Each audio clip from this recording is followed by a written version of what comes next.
অপু বিশ্বাসকে প্রশ্ন করা হলো, বরাবর আপনাকে আগে উদ্যোগ নিতে দেখা গিয়েছে ইফতার দিচ্ছেন দরিদ্রদের মাঝে, কিন্তু এবার নায়িকা শবনম বুবলী তিনি সবার আগে দরিদ্রদের মাঝে ইফতার বিতরণ করলেন।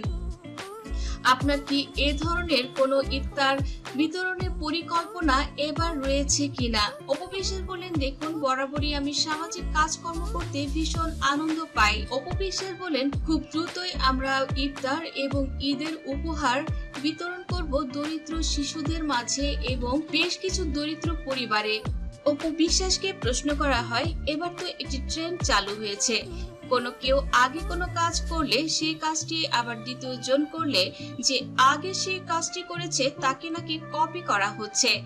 এই বিষয়ে এখন আপনি যদি ইফতার বিতরণ করেন তাহলে আপনার সতীন বুবলি সে তো আগে ইফতারি দিয়ে সবার নজরে আসলো, এখন আপনাকে কি এ ধরনের কমেন্ট যদি কেউ করে আপনি কপি করলেন আপনার সতীনকে, সেক্ষেত্রে আপনার উত্তরটি কি হবে? নায়িকা অপু বিশ্বাস বলেন, আসলে মানুষের কথার তো কোনো শেষ নেই, কারো মুখ তো বন্ধ করে রাখা যাবে না, তবে কে কি বলল কে কি করলো এ নিয়ে আমার কখনোই মাথা ব্যথা ছিল না। আমি কাজ করি আমার হৃদয় দিয়ে, আমি মানুষকে ভালোবাসি, মানুষকে ভালোবেসে তাকে যদি আমি কোনো উপহার দিই বা একবেলা খাওয়াই বা শো অফ করি, এতে যদি তাদের মঙ্গল হয় এতে আমার সুখ।